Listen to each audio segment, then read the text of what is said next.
আমরা গতকালকে বিকালবেলা মোট 14 জনকে আটক করা হয়েছে আমাদের আগরতলা রেল স্টেশন থেকে। আমরা জিআরপি থানা এবং আরপি থানা মিলে। তো এর মধ্যে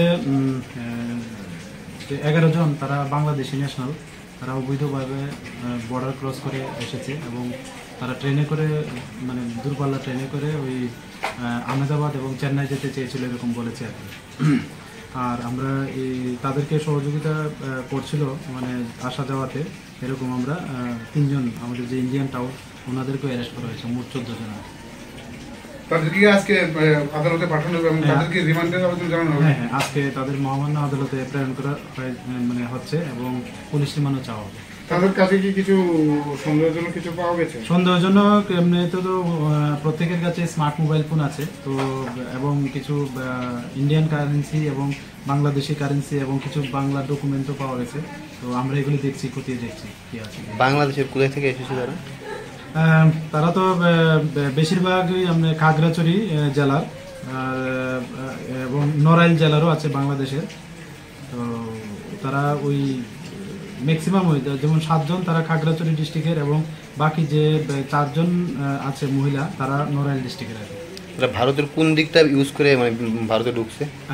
অ্যাকচুয়ালি এটা মানে এই মুহূর্তে তদন্তের স্বার্থে আমরা এটা বলতে পারছি না আর কি। আচ্ছা, অনেকদিন ধরেই আপনারা এই মানে বাংলাদেশে আটক করছেন আগরতলা রেল স্টেশনে।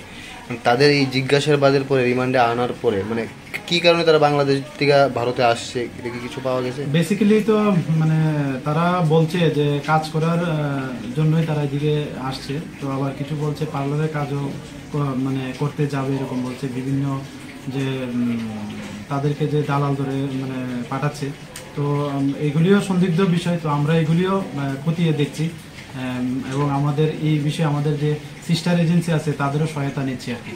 যে 3 জন ভারতীয় টাউনকে ধরা হয়েছে তারা কি আগেও এই কাজের সাথে জড়িত ছিল? আগে আমরা তাদের যে লোকাল পিএস আছে আমরা ওনাদেরকেও মানে মেসেজ দিয়েছি তারা অন্য কোনো কেসে ইনভলভ আছে কিনা। তো এখন পর্যন্ত তো এটাতে পাওয়া গেছে। তো আগে আমরা দেখবো আর রিমান্ডে আসলে আমরা আরো দেখতে পাবো। স্যার, যে 3 জনকে আটক করা হয়েছে তাদের মধ্যে একজন বহু রাজ্যের আছে। হ্যাঁ, উনি মানে আসাম রাজ্যের আর কি, শিলচরের বাসিন্দা।